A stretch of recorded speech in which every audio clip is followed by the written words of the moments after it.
Get off me! Back off now! Sir, stop resisting.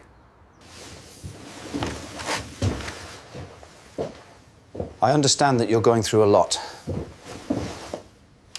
The Yorkshire wind, a relentless and unforgiving beast, howled across the moors, carrying with it the scent of rain and decay. It whipped around the stone walls of a remote, forgotten property known only as Celia's farm, a place where the idyllic beauty of the dales served as a cruel mask for an unspeakable horror.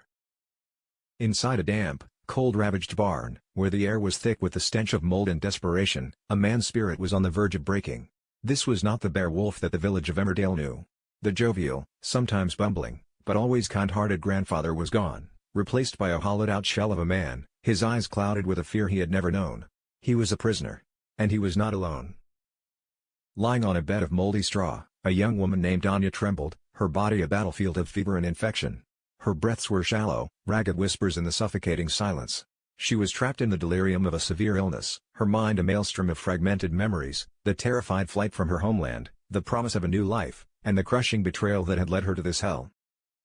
In her fevered dreams, she saw the face of her small daughter, a memory that was both a beacon of hope and an agonizing torment. Bear, her fellow captive, knelt beside her, his large, calloused hands that had once lovingly fixed toys and comforted his son, now trembled as he wiped her brow with a filthy, damp rag. He saw not just a stranger, but a reflection of every innocent person he had ever cared for. He had been targeted, lured into this nightmare by his own loneliness after a bitter argument with Paddy had left him feeling adrift and unwanted.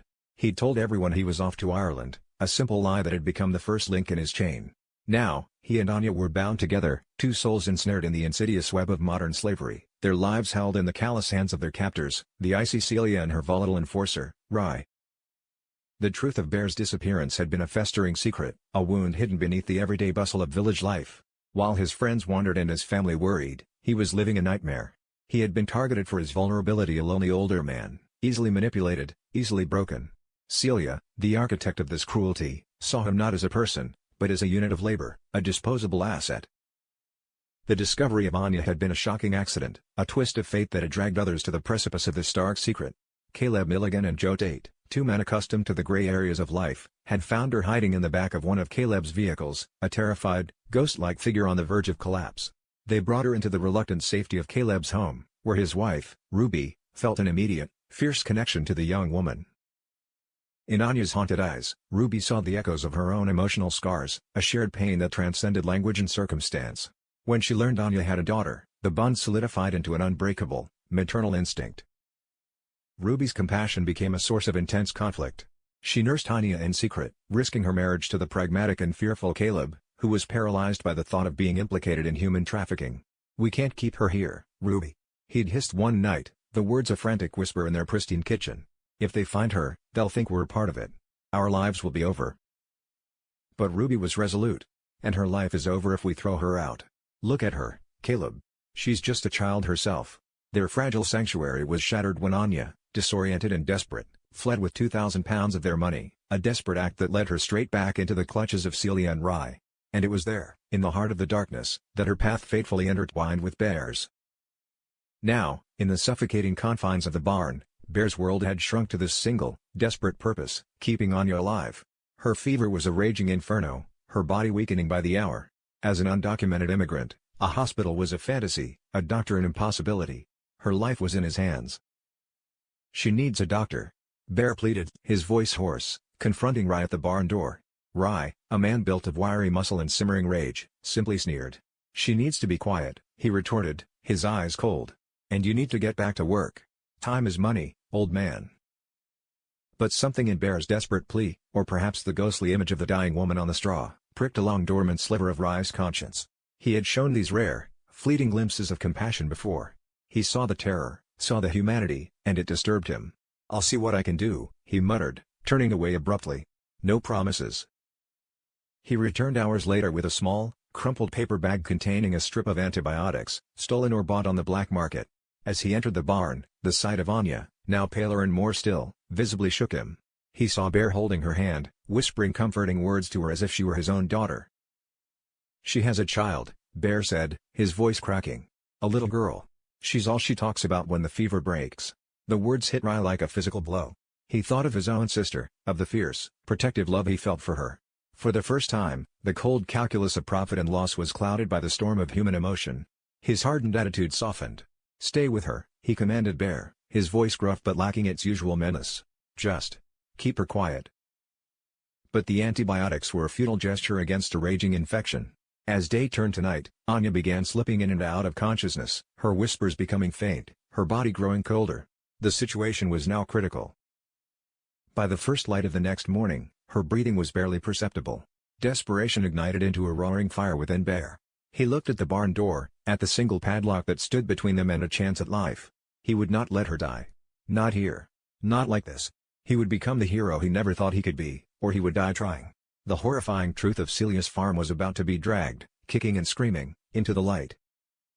Miles away, in a world of flashing cameras and manufactured smiles, another kind of drama was unfolding. Mandy Dingle, a character as woven into the fabric of Emmerdale as the stone of the Woolpack itself, was preparing for a temporary departure. To the world, and to the viewers of the beloved ITV drama, Lisa Riley, the actress who had embodied Mandy's heart and humor for over 2 decades, was taking a short break. Her destination, the Australian jungle, to join the cast of the hit reality competition, I'm a Celebrity. Get me out of here. The news buzzed with excitement. Lisa was joining a star-studded lineup: the acerbic comedian Ruby Wax, the sharp-tongued rapper H, the viral sensation Morgan Birtwistle soap royalty Shona McCarty, stand-up Eddie Cotty, and the legendary Martin Kemp of Spandau Ballet. Hosted by the ever-popular Ant and Dec, the show promised a feast of entertainment. Mandy Dingle, the on-screen explanation was simple and sweet. A source close to the show told The Sun, "Mandy's departure is going to be quiet and short-lived. She heads off to visit some friends and she'll be back before long." Lisa had filmed her final scenes, and the beloved character would slip out of the Dales with little fanfare, promising a return early next year. Upon landing in Australia, Lisa was her usual bubbly self, a force of nature even after a long-haul flight. She joked with the press, a mischievous glint in her eye. "We did Dingle Down Under years ago, so it's only right that we do it again," she laughed, effortlessly charming the reporters. She spoke to the Daily Mail about her excitement, brushing off the fears of creepy crawlies and tough jungle conditions. "I'm used to dealing with bugs. I've worked on farms for years, and being Mandy Dingle means you've got to be tough," she declared. "Family are so supportive. They're thrilled that I'm doing this." She confessed it was a personal challenge, a promise she'd made to herself before turning 50. But behind the sparkle and the bravado, a different story was being written. The departure was not just about a reality show. It was a cover. The visit to friends was a meticulously crafted lie. The truth was darker, more complex, and known only to a precious few. Mandy Dingle was running. Not from bugs or jungle trials, but from a threat that had followed her back to the Dales, a shadow from a past she thought she had buried. The jungle wasn't a challenge, it was the most public hiding place in the world. As she posed for photos under the Australian sun, her smile was a perfect mask, hiding the chilling fear that a quiet departure was the only way to protect the people she loved from the danger that was hunting her. Her biggest performance was just beginning. Back in Emmerdale, another man was fighting a war no one could see. Lewis Barton, known throughout the village for his quick wit and upbeat personality, was drowning in silence. Beneath a cheerful facade, a terrifying anxiety was taking hold, its icy tendrils wrapping around his mind. He felt swamped at work, the pressure mounting with every order, every customer, every clatter of plates in the bustling cafe. The breaking point came on a frantic afternoon. The cafe was packed, a long line of impatient faces snaking out the door. The noise became a deafening roar in Lewis's ears. The faces blurred into a grotesque montage of demands. His heart began to hammer against his ribs, a frantic drumbeat of panic. The air grew thick, unbreathable. He felt the walls closing in. A full-blown panic attack was imminent. Dropping a tray of cups with a crash that no one but him seemed to notice, Lewis fled. He didn't excuse himself, he didn't explain. He simply ran, desperate to reach the sanctuary of his home before he completely fell apart. His abrupt departure didn't go unnoticed. Nicola King, whose sharp eyes missed little, saw the raw panic on his face. Concern etched her features. Later that day, she found him at Daleview. He wasn't the cheerful, joking Lewis she knew. He was a fragile, emotional wreck, the carefully constructed mask shattered into a million pieces. An Emmerdale insider revealed the depth of his struggle. He's well loved for his wit, and he's determined to keep the cheerful image going, but deep down he's struggling. When the cafe queue builds up, panic overwhelms him. The look on his face says it all about his emotional exhaustion.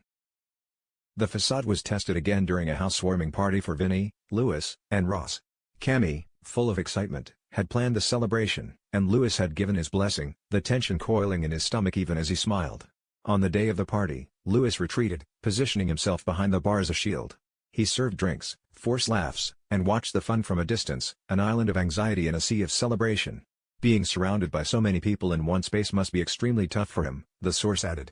Lewis has become skilled at hiding how he really feels. As the guests migrated to the Woolpack, Lewis chose to remain behind, the offer to clean up a welcome excuse for solitude. The quiet, empty room was a balm to his frayed nerves. But his solitude was short-lived. Kev popped back in, having forgotten his jacket. He found Lewis not just cleaning, but standing motionless in the center of the room, his expression one of profound sadness. In that quiet moment, away from the noise and the crowds, something shifted. Kev, a man who knew his own share of pain, saw past the mask. He didn't offer empty platitudes. He simply sat down. The two men began to talk, and in the shared vulnerability of that late-night conversation, an unexpected connection formed. An unlikely friendship was born, a potential lifeline for a man drowning in the dark. With Nicola, Vinny, and now Kev showing genuine concern, the question loomed, would Lewis finally allow himself to be saved, or would he let the silence consume him completely? The air is frigid. Anya's breathing is now a barely audible death rattle. The moment has come. Bear, fueled by an adrenaline-laced cocktail of terror and rage, makes his move. He had spent the night loosening a heavy plank in the back wall of the barn, his fingers raw and bleeding. With a final, desperate heave, he pries it open a gap just wide enough to squeeze through. He gently lifts Anya, whose body is limp and terrifyingly light. "We're going now," he whispers, his voice thick with emotion. "You're going to see your little girl again. I promise." He shoves her gently through the opening and begins to clamber out after her. But fate is cruel. His jacket snags on a rusty nail. He rips at it, the sound of tearing fabric deafeningly loud in the pre-dawn stillness. Suddenly, the main barn door creaks open. It's Rye. For a split second, he doesn't see them. Then his eyes dart to the hole in the wall. A look of disbelief, then pure fury, contorts his face. "Going somewhere, old man?" he snarls. Bear frees himself with a final, violent tear and scrambles to his feet on the outside. He grabs Anya, attempting to drag her towards the tree line. But Rye is faster. He vaults through the opening, tackling Bear to the ground with brutal force. The two men roll in the mud, fists flying. Bear, despite his age, fights with the strength of a cornered animal, landing a solid punch that splits Rye's lip. But Rye is younger, stronger. He overpowers Bear, pinning him to the ground, his forearm pressed against Bear's throat. The farmhouse door bangs open and Celia steps out, wrapped in an expensive dressing gown, a mug of coffee in her hand. She takes in the scene with an unnervingly calm expression. She walks over, looking down not at the two men fighting, but at the pathetic, still form of Anya lying in the mud. "Well," Celia says, her voice as cold as the morning air. "This is disappointing." She takes a slow sip of her coffee. "She's become a liability, Rye. She's more trouble than she's worth. The risk is now greater than the reward." Rye looks up from pinning Bear, his chest heaving. "What do you want me to do?" Celia looks towards the dark, dense woods that border the farm. "Get the van. Take her for a drive. Leave her where no one will find her until it's too late. She's a ghost. Let her disappear." The order hangs in the air, monstrous in its simplicity. She is ordering him to execute a death sentence. Rye's eyes flicker with conflict. He looks at Anya, then back at the ruthless woman who signs his paychecks. Bear, gasping for air under Rye's arm, can only watch in horror as Rye is forced to make a choice that will damn his soul or save a life. A battered white van rattles down a deserted lane. In the driver's seat, Rye grips the steering wheel, his knuckles white. His face is a mask of torment. In the back, Anya lies on a dirty blanket, her life fading with every bump in the road. He drives past a sign for a local clinic, then a sign pointing back towards Emmerdale. He slows the van, his inner war reaching its climax. Suddenly, a pair of headlights appears in his rearview mirror, closing in fast. It's Caleb Milligan. He'd been unable to shake his guilt over Anya and had been doing some digging, a name he'd overheard leading him to investigate the area around the farm. He recognizes the van from his earlier surveillance. He flashes his lights, wanting to see who is driving. Panicked, Rye stomps on the accelerator, and a high-stakes chase through the dark Yorkshire lanes begins. The party is over. The house is silent. Kev enters, looking for his jacket. He finds Lewis standing in the middle of the living room, surrounded by the debris of the party: empty bottles, paper plates, a deflated balloon. But Lewis is unnervingly still, his back to the door. "Hey mate, just forgot my jacket," Kev says gently. Lewis doesn't turn. His shoulders are shaking slightly. "It's not the people," he says, his voice a choked whisper. It's the noise. It reminds me. Reminds you of what, Lewis? Kev asks, stepping closer, his voice full of a caution and empathy that surprises even himself. Lewis finally turns, and his face is a canvas of raw, unfiltered pain. Tears stream from his eyes. The crash, he says, the words barely audible. Before I came here. There was a crash. I was driving. There was so much screaming. The noise. The sirens. People shouting. He collapses onto the sofa, his head in his hands, his body racked with sobs. The carefully maintained dam has broken. He reveals a past trauma no one in the village knows about, a car accident he blames himself for, a tragedy that has left him with crippling PTSD. The panic attacks are not just anxiety, they are echoes of the worst day of his life. Kev sits down next to him, not touching him, but creating a space of quiet solidarity. He doesn't offer solutions or cheap comfort. Instead, he shares a piece of his own brokenness. After I lost my boy, my son, Kev begins, his own voice thick with memory, I used to wake up in the middle of the night, screaming. The quiet was worse than the noise. It was so loud in my head. In that moment, they are not just friends or acquaintances. They are two survivors, two men who have seen the abyss. Lewis looks up, his eyes meeting Kev's, and for the first time since the panic began, he doesn't feel completely alone. He has found an anchor in the storm. Mandy Dingle is the life of the party, even in a VIP lounge. She's taking selfies with Martin Kemp and telling a body joke to Ruby Wax. But her phone vibrates in her pocket with a specific, coded pattern. Her smile tightens for a fraction of a second. Excusing herself, she finds a quiet corner overlooking the tarmac. She answers the phone. Talk to me, she says, her voice stripped of all its public cheerfulness. It's low, tense, and serious. The voice on the other end is muffled, frantic. We only hear Mandy's side of the conversation. Is he still safe? Good. They haven't found him yet. No, I haven't been followed. The coverage for this show is the perfect distraction. No one would look for me here. I know it's a risk. But it was the only way to draw their attention away from him. They want me, not him. She listens, her face grim. Just keep him moving. Stick to the plan. I'll wire more money as soon as I can. Tell him. Tell Vinny I love him and I'll be back as soon as this is over. She hangs up, her hand shaking. She pulls up a picture on her phone. It's not of Vinny. It's of a teenage boy she doesn't know, with a look of fear in his eyes. A secret son? A witness she's protecting? The mystery deepens. Her trip to the jungle isn't an escape, it's a strategic move in a dangerous game of chess, and she has just sacrificed her queen to protect an unknown king. She takes a deep breath, plasters the brilliant Mandy Dingle smile back on her face, and walks back to her fellow celebrities, ready to play the part of a lifetime. The jungle has no idea what's coming.